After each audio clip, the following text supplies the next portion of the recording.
Les touristes et les Grenoblois regardent la Bastille un peu depuis d'un côté le niveau du fleuve et après on monte en téléphérique où on fait du jogging vers le site sommital.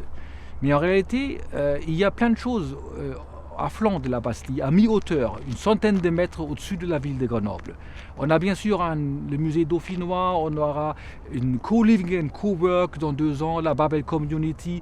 On a ici ce site du Rabot qui quand même est aujourd'hui déjà domicile pour 500 étudiants qui peut continuer à héberger des personnes. Donc nous avons ici énormément de choses et il ne faut pas oublier que ici, la flanc de la Bastille, c'est une biodiversité de nature méditerranéenne qui est unique à cette latitude en France. On a donc aussi des parcs et on a des vignes. Donc tout ça, pour nous, c'est important que ce ne soit pas seulement un patchwork, mais que cette Bastille qui est dans l'imaginaire des Grenoblois, le site emblématique de notre ville, que ce patchwork devienne quelque chose qui s'inscrit dans une vision cohérente, qui protège, qui développe et qui permet de continuer une haute fréquentation. Et après, derrière, il y a de l'air. Donc là, nous sommes tous ensemble sur la terrasse des géologues, donc lieu prédestiné pour parler un peu de la dimension montagne de la Bastille, sa dimension topographique et sa forte connotation géographique, comme on peut le voir dès qu'on lève un peu les yeux. Nous on a l'habitude d'évoquer la Bastille comme une montagne urbaine. Donc je vais essayer de vous développer un peu ce qu'on sous-entend par là. La dimension montagnarde, on l'a tous ici sous les yeux, c'est la partie chartrousine, donc du massif de Chartreuse qui vient et qui rentre dans la ville. Et qui pénètre vraiment dans la ville. Donc ça lui donne cette dimension de rayonnement métropolitain, intercommunal et de grands paysages. Alors cette dimension intercommunale, on l'a évoqué, vous l'avez un peu en tête, on est principalement ici sur les communes de Grenoble, Saint-Martin-le-Vinoux et La Tronche. Donc c'est vraiment un site partagé entre plusieurs communes. C'est aussi une grande dimension de partage entre les communes de montagne couvertes par le parc de Chartreuse et la partie plus urbaine. Donc on est vraiment sur un site qui fait la jonction entre différentes caractéristiques de territoire, que ça soit en termes de milieu, d'occupation des sols ou en termes d'institutions. Donc c'est un point très notable. Le point aussi le plus important, c'est qu'on a l'habitude d'adjoindre au terme de montagne celui d'urbaine, puisque c'est un site qui fait l'objet d'une appropriation très très forte et vraiment qui est caractérisé par la multiplicité de ses usages.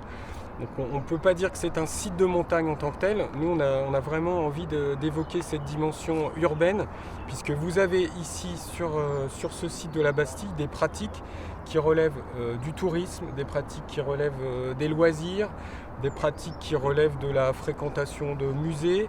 Donc on est vraiment sur une caractérisation par des usages qui sont très très divers.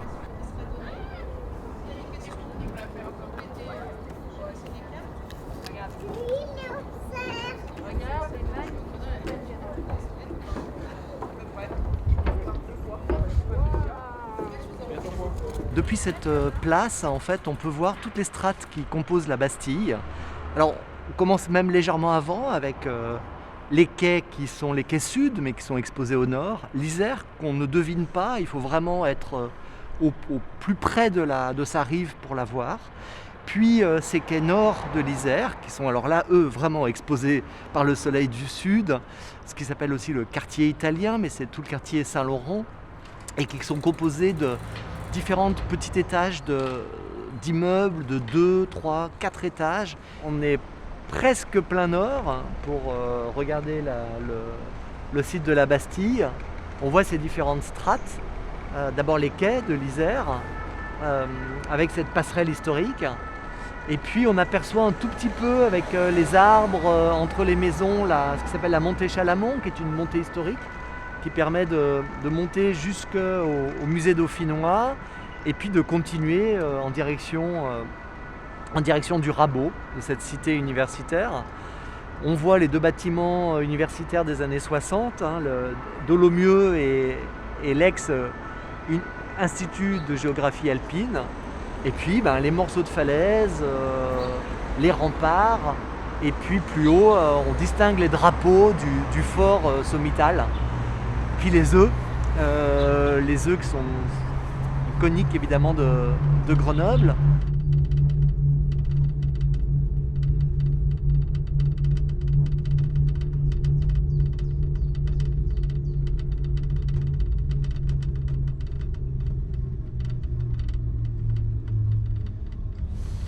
À la régie du téléphérique, nous avons 2 missions qui nous sont confiées par la ville de Grenoble. Nous devons entretenir et exploiter le téléphérique, le 3e téléphérique urbain le plus ancien d'Europe. Et nous devons aussi exploiter et entretenir ce site de la Bastille. Et aussi également proposer aux visiteurs, une fois qu'ils ont eu ce voyage en téléphérique, à ce moment un peu sensationnel, ils arrivent ici, la première chose qu'ils font, ils découvrent les panoramas. Du Mont Blanc à l'Aubiou, on est au milieu de 3 massifs alpins et on est fiers de pouvoir offrir à notre public, après cette découverte et cet émerveillement, des activités ludiques et des activités sportives et en même temps une offre gustative. Donc nous avons ici un snack, un restaurant, nous avons également le musée des trucs de montagne, un centre d'art contemporain et tout un panel de jeux avec l'Acrobastille qui vont de l'activité sportive comme des parcours aériens à l'escape game intérieur dans les casemates du fort de la Bastille. Pour accéder sur le site de la Bastille, nous avons bien sûr le téléphérique, les sentiers, une route, mais encore un moyen pour accéder sur cette colline de la Bastille, un moyen plus aérien qui est la Via Ferrata. C'est la Via Ferrata la plus fréquentée de France, en 2 tronçons. Elle vous donne accès sur le site sommital après 1 heure de parcours sur le rocher côté ouest de la ville. En complément des bâtiments, il y a beaucoup d'ouvrages d'art, énormément de remparts. On n'est même pas capable aujourd'hui de savoir combien il y en a et surtout dans quel état ils sont. Enfin, on sait que certains sont très dégradés. On a aussi des bâtiments un peu annexes, des poudrières dans lesquelles on stockait la poudre. Puis d'autres casemates, des bâtiments qui venaient stocker du matériel militaire. Donc on a un enchevêtrement en fait, de murs, de labyrinthes, de choses souterraines qui sont aujourd'hui recouverts par la forêt, qui sont assez particuliers, alors il y a des usages un peu alternatifs qui ont été contraints. Mais oui, on a un enchevêtrement en fait, de remparts et d'autres éléments en complément des bâtiments. Alors sur l'ensemble du site de la Bastille, on compte 776 murs et 63 falaises qui en fait ont été diagnostiqués en 2015 par un bureau d'études. Et nous, la ville de Grenoble, on s'appuie dessus pour prioriser les travaux à réaliser et notamment en fonction des risques usagers et patrimoniaux. Donc là nous sommes déjà sur le site du Rabot. Donc le site du Rabot, là, comme on peut le constater, c'est vraiment un site qui est caractérisé par son étagement en plusieurs terrasses. L'endroit d'où on fait la prise de vue, là, c'est la partie nord du site, totalement boisée, sous couvert forestier qui fait environ 4 hectares. Et à partir de la fin du couvert forestier, vous arrivez sur la partie bâtie du site du Rabot qui fait aussi environ 4 hectares. On arrive ici, comme vous pouvez le constater, à une situation vraiment de belvédère au-dessus de l'espace urbain. Alors je ne sais plus trop à quel niveau, mais aux environs de la place d'Armes, on est environ à une centaine de mètres au-dessus du niveau de l'Isère. Donc vous voyez qu'il y a quand même une relative proximité qui est différente en termes de vue, de perception de paysage par rapport à la partie sommitale. La partie sommitale, on a vraiment l'impression de dominer la ville, mais en étant très éloigné en panorama. Et nous, ce qui nous frappe à chaque fois, c'est que quand vous arrivez sur le site du Rabot, vous avez vraiment l'impression de plonger dans la ville, déjà. Alors la cité du Rabot, pour la présenter historiquement, c'est l'un des premiers lieux d'implantation dans la région grenobloise. On est sur un éperon rocheux qui domine la vallée, donc à l'abri des inondations. Donc un site sur lequel il y a eu une implantation assez ancienne. qui en plus est devenu un site stratégique au niveau militaire, donc avec l'ensemble de la colline de la Bastille, un promontoire qui domine une vallée qui mène aux frontières, donc un rôle stratégique majeur, donc qui explique qu'on ait aujourd'hui, des éléments militaires qui sont venus s'implanter. Et donc notamment sur le site du Rabot, on a d'abord eu une première maison forte au XVe siècle, puis tous les ensembles militaires de casernement, en fait, des bâtiments accueillant les logements des militaires,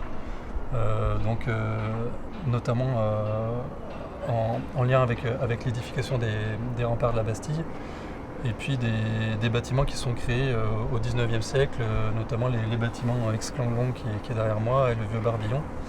Donc voilà, un site qui s'est construit au fur et à mesure avec un rôle militaire, même si finalement le rôle militaire n'a jamais servi. C'est quand même ce qui explique l'implantation sur ce site, on va dire originel, d'abord un rôle défensif, et puis une fois que que le rôle militaire n'a plus été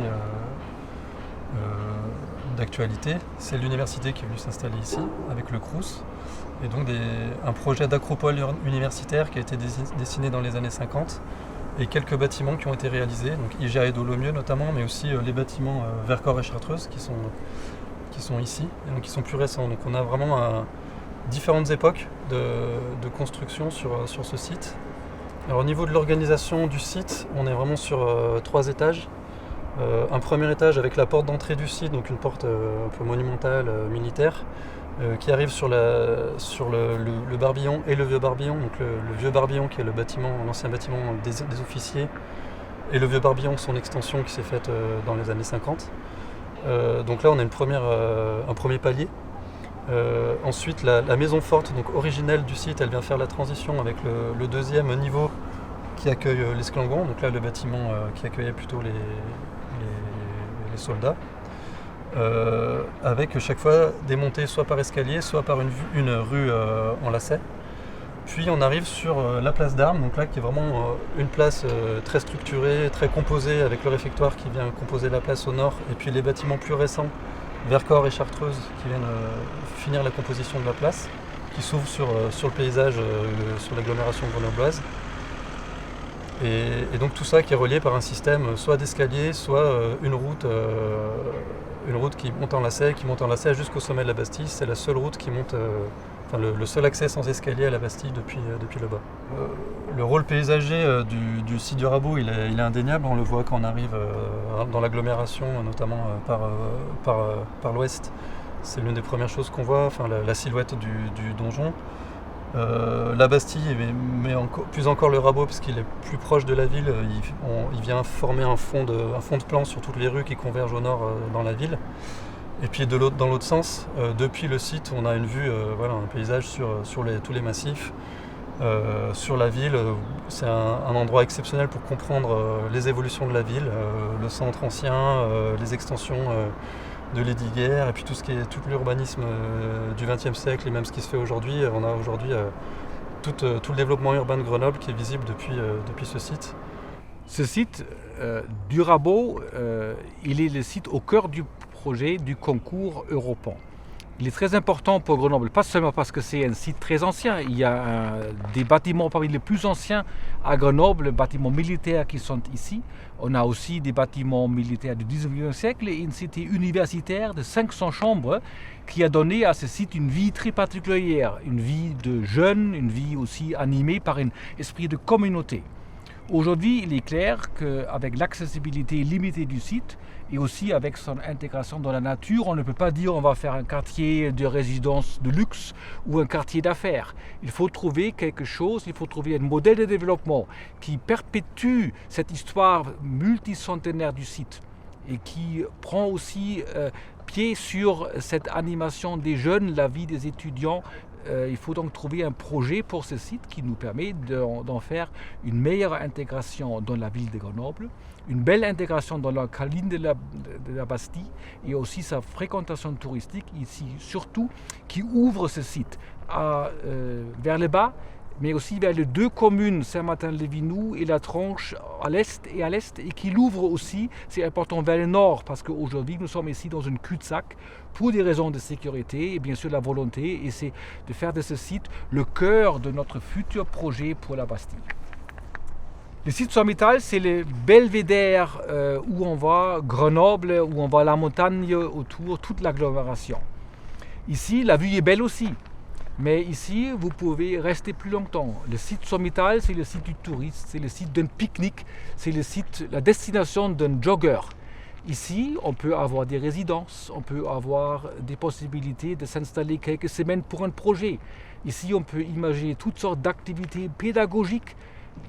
Ici, on peut imaginer aussi quelques activités autour du tourisme durable. La manière de repenser la ville, qui n'est plus segmentée, mais où d'activités résidentielles, économiques et touristiques se superposent. Je crois ici, on pourrait l'expérimenter. Et la ville de Grenoble, elle est prête pour aller sur ce chemin.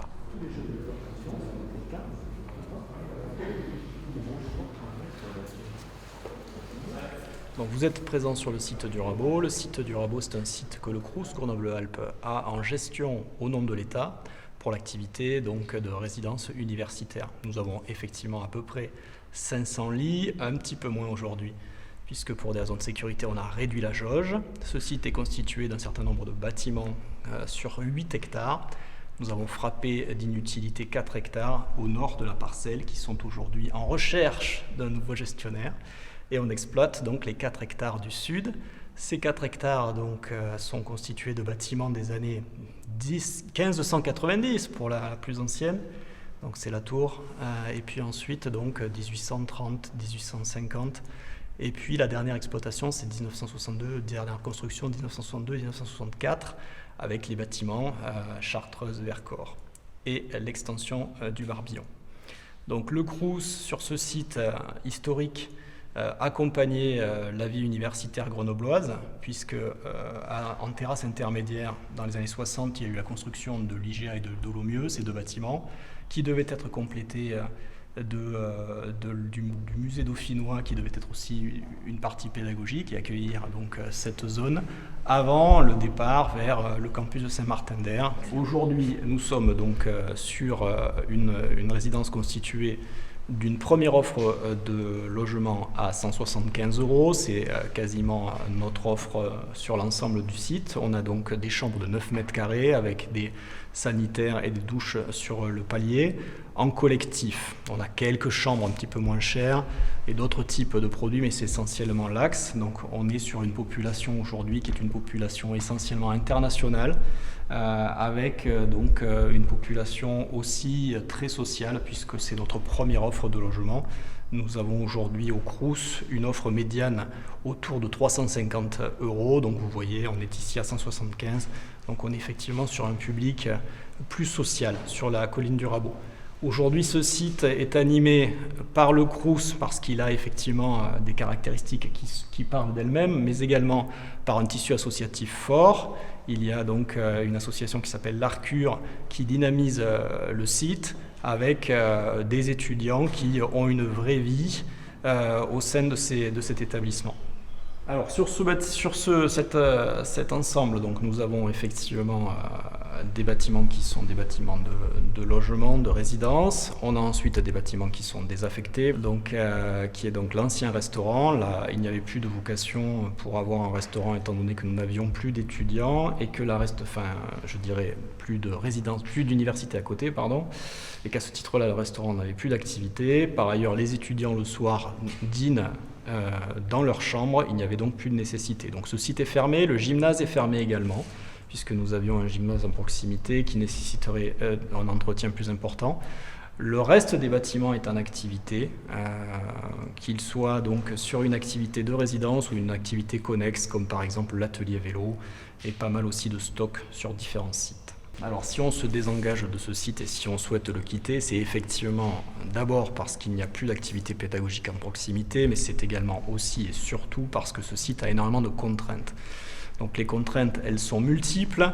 On va parler du patrimonial. Donc effectivement, vous êtes dans un site où une bonne part du site est classée au titre des monuments historiques avec 2 types de classements, le classement donc de la tour du XVIe siècle et ensuite tout ce qui est issu de la présence militaire, que ce soit les remparts ou que ce soit les bâtiments, Barbillon, celui-ci ou effectivement Esclangon.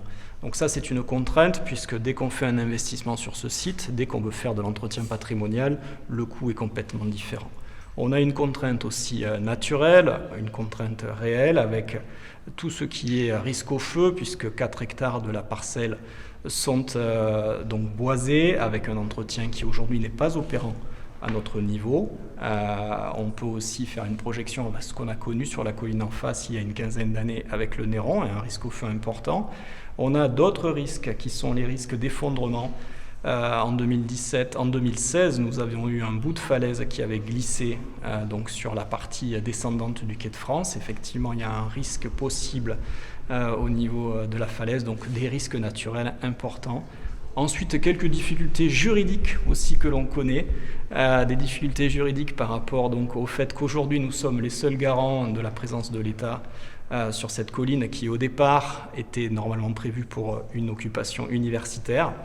Et donc, au fur et à mesure du désengagement des différents acteurs, eh bien, on s'est retrouvé à être les seuls porteurs de la voix de l'État, entre guillemets, autant en tant qu'opérateur public. Et à ce titre-là, il y a encore quelques contraintes juridiques sur la gestion de la route, sur la gestion des fluides, avec des rédactions, des écritures à prendre en œuvre, à mettre en place pour pouvoir clarifier l'ensemble donc, des acteurs et l'ensemble aussi des obligations de chacun des acteurs.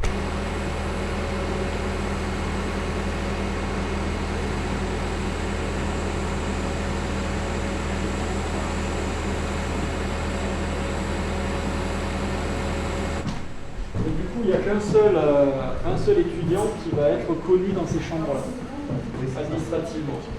Alors que c'est cool. Mon frère. Alors là, en l'occurrence, là-bas, ça sera vraiment du souple. On cherche vraiment, et donc on a une quarantaine de chambres maintenant qui sont identifiées comme ça.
De ce plan-là sur les 3 autres bâtiments des années 60, c'est même vraiment dans le même esprit. Ouais. Donc là on a la petite cuisine, les sanitaires et on va ouvrir la 303 si apparemment j'ai bien suivi. Ouais. Allez là-bas. Ah bah c'est super. Joli bruit.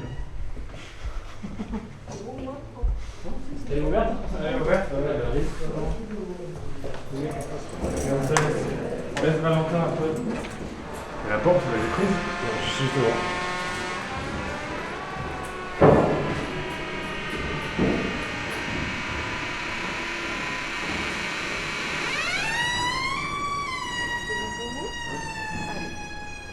Bonjour Lydia. Bonjour. Je propose déjà que vous vous présentiez si vous voulez bien. Moi je suis Idir Oulabsir, je suis étudiant ici à Grenoble depuis 3 ans déjà et je suis adjoint responsable de la taverne. La taverne, du coup, c'est comme un mini bar, je dirais. Pas forcément, le but c'était pas forcément de consommer de l'alcool, mais d'échanger, d'avoir des échanges culturels entre les étudiants et tout ça. Il y a un billard qui est caché là-bas, il y a un mini baby-foot. Et des fois, ça peut servir comme salle de jam session, ça peut servir aussi comme, salle de danse. Pour les courses, du coup, majoritairement pour les grandes courses, on essaye de s'arranger avec les horaires du bus. Mais comme c'est maintenant, du coup, c'est les vacances, donc il n'y a pas le bus pendant les vacances scolaires. Moi, personnellement, je l'ai fait à vélo. Il y en a d'autres, ils s'arrangent avec les autres étudiants qui ont des voitures ou même, je sais pas, je pense qu'ils montent à pied aussi. C'est pas aussi difficile que ça. La cité du Rabot, en fait, on est assez proche de la ville. En fin de compte, certes, c'est une montée, mais on est très proche. À descendre, ça me prend 10 minutes à pied et beaucoup moins à vélo.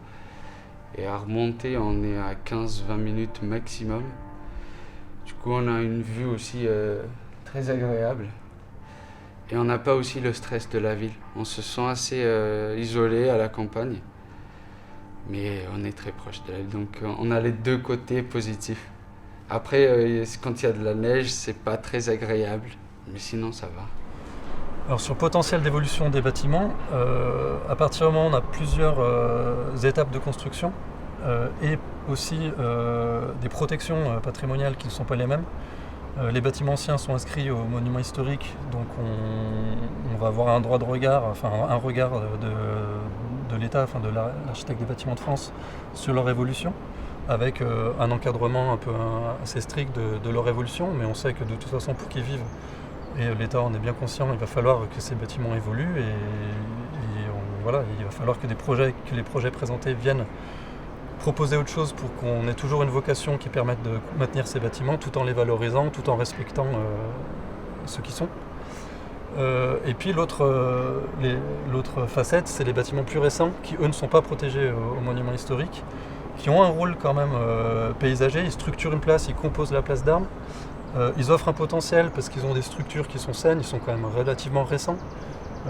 Ils sont faits par des plateaux planchers qui peuvent permettre de créer pas mal d'ouvertures. On peut imaginer pas mal de choses sur ces bâtiments-là, tout en ayant à l'esprit que les contraintes de démolition sur le site vont être extrêmement compliquées. On est sur un site très contraint en termes d'accès, en termes de chantier. Il faut qu'il y ait le moins possible de matériaux qui rentrent ou qui sortent du site. Donc c'est ce qui préfigure aussi l'évolution du site, c'est qu'on va être sur un site où on a besoin d'être sur un aménagement beaucoup plus sobre que ce qu'on peut faire d'habitude, moins de déchets, moins de transformations, ou en tout cas des transformations qui viennent recycler les matériaux. Et c'est ce qui aussi inscrit le site de plein pied dans le XXIe siècle avec les enjeux qu'on a aujourd'hui de sobriété de l'aménagement, d'écologie, et donc s'appuyer sur l'existant pour vraiment avoir un projet qui soit le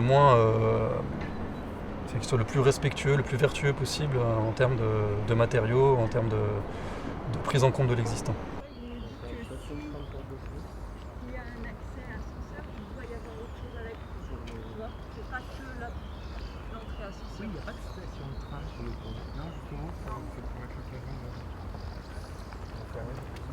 Alors ils ont pris une décision il n'y a pas si longtemps que ça et a priori sur le coup